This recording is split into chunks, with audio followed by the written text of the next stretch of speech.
네, 안녕하십니까. 저는 김재우 세무사입니다. 오늘 강의를 진행할 거는 우리가 이제 소득세 신고 방법에 대해서 좀 설명을 드리도록 할게요. 저희가 이제 상담을 하다 보면 이런 질문들을 많이 받게 돼요. 저는 뭐 사업이 영세하고 매출이 적다 보니까 매입세금 계산서 이렇게 어떤 증빙들을 제대로 저는 받지 못했습니다. 아니면 뭐 저는 간이가세자인데 뭐 간이가세자는 세금 계산서를 안 받아도 되는 거 아닙니까? 그래서 안 받았습니다. 이런 제도들인데 이런 방법들에 대한 그 상담을 많이 듣고 있는데 이런 부분들에 대해서 여러분들이 세금 계산서를 왜 받아야 되고 어떤 증빙들을 왜 구비해야 되는지에 대해서 좀 설명을 드리도록 할게요. 우리가 이제 소득세를 신고하는 방법은 기장 신고하는 방법과 추계 신고하는 방법이 있는데 기장이라는 거는 어떤 의미냐면 우리가 가계부를 쓴다라고 생각을 하시면 돼요. 그래서 내가 돈이 들어가고 또 그로 인해서 돈이 지출이 되면 그 지출된 사업과 관련된 지출된 경비를 차감하면 나의 순이익이 나오겠죠. 그래서 그 순이익을 가지고 세금 신고를 하는 게 이제 기장 신고라고 하는 거고 이 추계 신고라는 것 자체는 내 매출 규모가 있는데 이 매출에 따라서 일정 경비율을 곱해줘서 내 이익을 산출해내는 방법입니다. 그래서 이 사업자가 내가 법적 증빙, 적격 증빙이라고도 하는데 적격 증빙은 세금 계산서, 신용카드 등의 또 현금 영수증 이런 영수증이고 또 3만 원 이하의 어떤 간이 영수증들이 포함이 되는데 이런 부분들을 인정해 주겠다라는 거죠. 그래서 이런 것들을 잘 구비하였고 그다음에 장부를 우리가 가계부를 썼다면 기장 신고를 하시면 되겠죠. 그게 이런 추계 신고보다는 더 이익이 된다라는 거죠. 하지만 이런 법적 증빙을 구비하지 못한 사업자들 같은 경우는 이런 추계 신고가 가능한 신고 방법이 있으니까 이것도 한번 알아보시라는 거예요. 그래서 추계 신고에는 단순 경비율 제도라는 게 있고 기준 경비율 제도라는 게 있습니다. 그래서 여기서는 저희는 단순 경비율 제도에 대해서만 좀 설명을 드리도록 할게요. 왜냐하면 이 기준 경비율이라는 거는 뭐 매입 비용과 인건비 신고도 들어가야 되고 세금 계산서도 일정하게 다 가지고 있는 사업자가 이런 기장을 하지, 그러니까 가계부를 쓰지 않았던 사람들이 쓰는 방법이에요. 그래서 이런 법적 증빙을 구비하지 못한 사업자들이 이 기준 경비율로 신고를 하게 되면 상당히 매출 규모에 비해서 세금을 많이 내야 되는 상황이 됩니다. 그래서 여러분들은 단순 경비율 적용을 한번 내가 가능한지 안 가능한지 보고 여기서 벗어나게 된다면 저는 기장을 하시는 게 여러분들이 소득세를 줄이는 가장 절세 방법이 훌륭하다라고 생각을 합니다. 그래서 본인이 어떤 증빙을 구비하지 못한 상태라면 단순 경비율 제도를 한번 확인을 해보라는 겁니다. 그래서 이 증빙이라는 거는 세금 계산서 이런 증빙들이죠. 여러분들 뭐 우리가 뭐 간이가세자가 동대문에서 매입자료를 못 받았을 때 이런 장기나 거래 명세서가 경비처리가 됩니까? 원칙은 되지 못하고 있고 세무서도 그걸 부인을 많이 하고 있는 상황입니다. 그래서 여러분들은 그런 부분들을 확인을 하시면 되고 이 단순 경비율 제도는 아무나 해줄 수가 없어요. 그래서 영세한 사업자라고 판단되는 어떤 일정 규모 이하의 사업자들만 가능하게 됩니다. 그래서 그 부분을 확인을 꼭 하시고 그 규모의 사업자에 포함이 되지 않는다면 저는 기장을 하시라는 거죠. 그래서 내가 증빙을 제대로 구비를 하지 못했다면 내가 단순 경비율 적용 대상자인지 한번 판단을 해보고 만약에 해당이 된다면 이 단순 경비율로 신고하시는 게 소득세 측면에서는 유리할 수가 있겠죠. 왜? 나는 마이너스를 할 게 없단 말이죠. 그래서 이런 사업자들 영세에서 세금 계산서를 못 받고 간이가세자라서 세금 계산서 신경 쓰지 않았던 사업자들 같은 경우는 이런 단순 경비율이 본인의 사업자에 해당되는지 안 되는지 먼저 확인을 해보시라는 겁니다. 그리고 나는 그냥 제대로 잘 갖추고 증빙을 제대로 갖췄다면 당연히 기장을 하시는 게 이 율보다는 더 유리하지 않겠나라는 생각이 듭니다.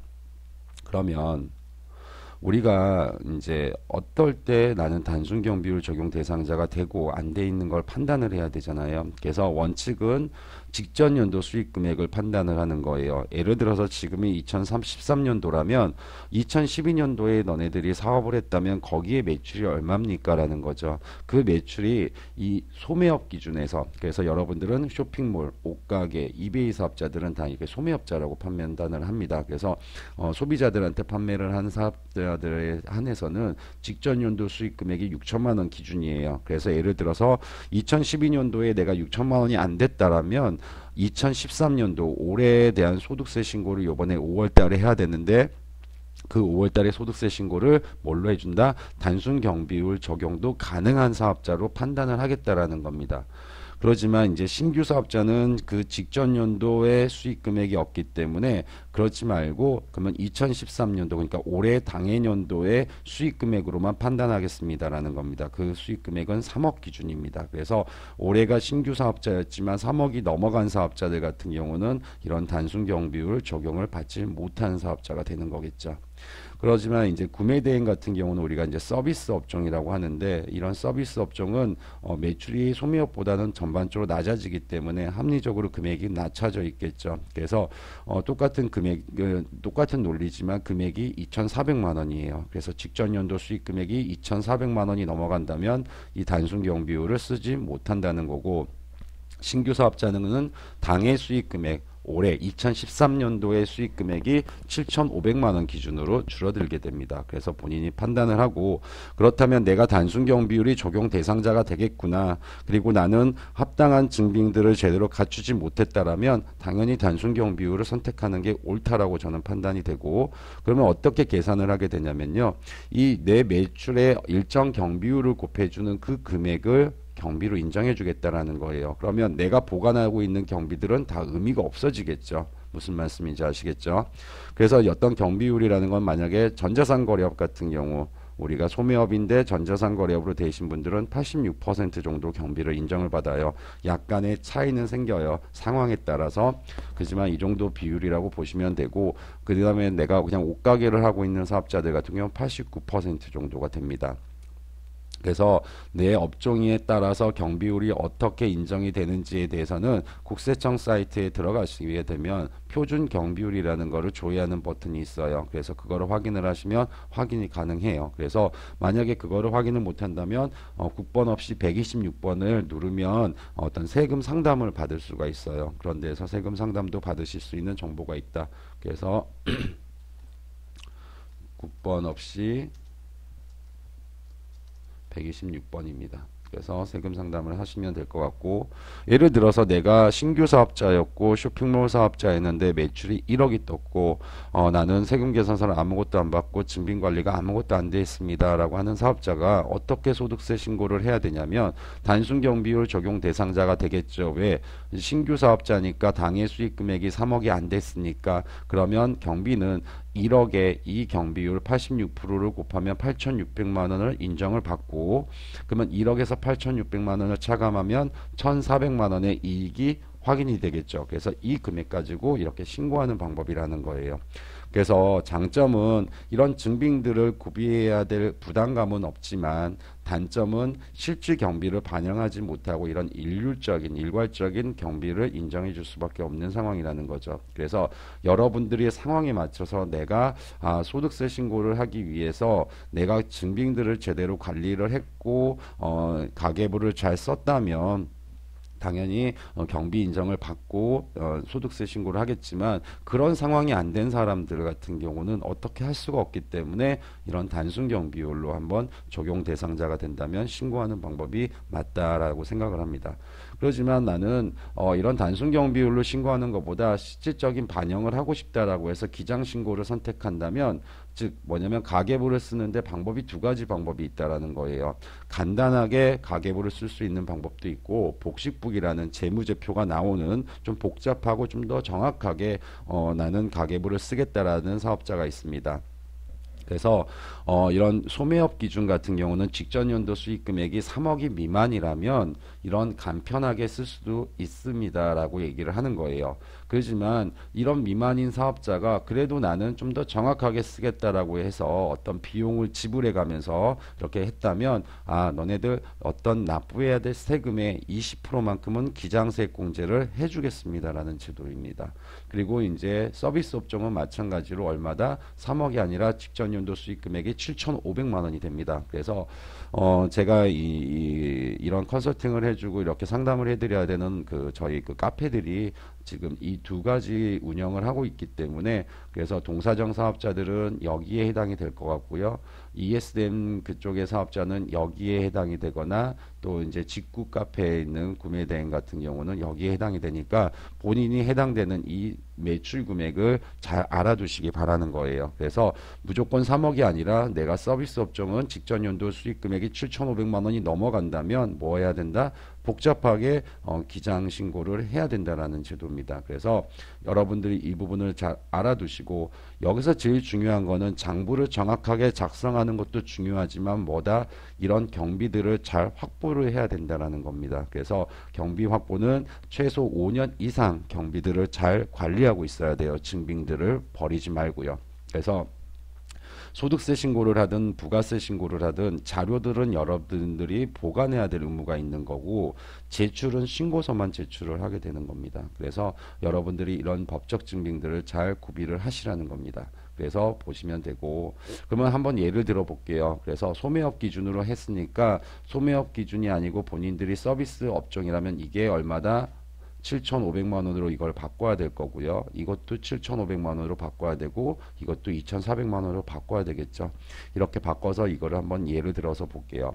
내가 2013년도에 신규 사업자였고 내가 신규 사업자이고 뭐 간이가세제로 사업자를 내서 뭐 세금 계산서를 받을 생각도 없었고 못 받은 사업자였다면 이렇게 되는 거죠. 내가 어떤 신고를 할 수 있는지 보려고 하니까 직전 연도는 나는 없었어요. 신규 사업자니까 여기에 해당이 되겠죠. 그러면 올해 매출 2013년도 매출이 3억이 넘었냐라고 확인을 하는 거예요. 3억이 넘지 않았으니까 그런다면 단순 경비를 적용을 할 수가 있는 사업자라는 거죠. 그래서 그러면 나는 기장을 하려고 하다 보니까 세금 계산서도 없고 아무것도 없기 때문에 이익이 너무 많이 나올 것 같다는 거죠. 그럴 때는 이런 단순 경비율을 선택할 수 있는 기회가 있다라는 겁니다.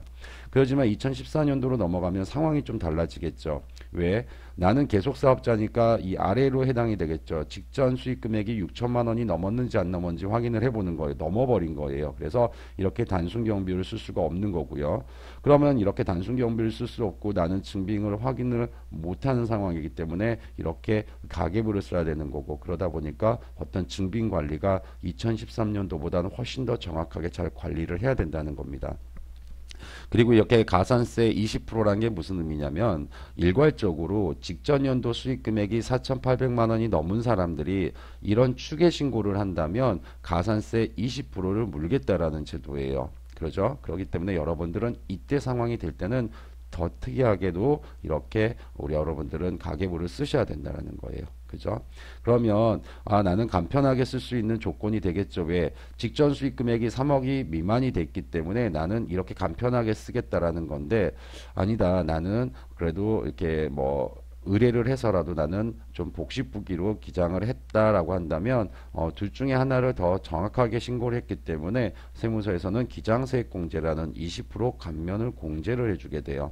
그렇게 해서 이렇게 둘 중에 하나를 선택하시는 부분들인 거고 예를 들어서 매출이 4억이고 내가 세금이 소득세가 한 500 정도 나왔다면 이렇게 신고를 하시게 되면 100만 원 정도를 세금을 줄일 수 있는 부분들이라는 거죠. 그러면 2015년도로 만약에 넘어갔는데 2015년도는 또 상황이 달라졌을 거예요. 왜? 직전 연도 수익 금액이 뭐다 6천만 원이 안 되기 때문에 당연히 단순 경비율은 적용이 안 되고 기준 경비율로 하려니까 가산세도 물고 나는 세금을 많이 내게 되기 때문에 나는 기장을 할래라고 생각을 했는데 기장이 여기도 X표가 돼 있는 거 왜? 직전 연도 수익 금액이 얼마예요? 3억이 넘어갔기 때문에 이때는 간편하게 장부를 작성을 할 수가 없고 복식부기로 장부를 작성해야 된다는 겁니다. 그래서 사장님들은 여러분들은 부가세법에서 내가 간이가세자에서 일반가세자 전환되는 시점에 대해서도 제가 강의 자료를 올려놨으니까 한번 보시고 소득세도 내가 어떻게 관리를 해야 되는지에 따라서도 내 매출 규모에 따라서 이렇게 다양하게 달라지기 때문에 여러분들이 어떤 의사결정을 하실 때 꼭 반영을 하시고 이런 것들은 좀 잘못된 거라고 봐요. 나는 간이가세자인데 간이가세자는 세금 계산서 안 받는 게 훨씬 더 좋지 않아요? 그래서 안 받습니다. 이거는 만약에 그렇게 안 받았는데 여기에 해당이 된다면 어떻게 가계부를 쓸 거냐라는 거죠. 그런 때는 내가 어떤 불이익을 받을 수 있다라는 걸 알고 계셔야 된다는 겁니다. 무슨 말씀인지 아시겠죠? 그래서 한번 잘 이해하시고 여기까지 들어주셔서 감사합니다.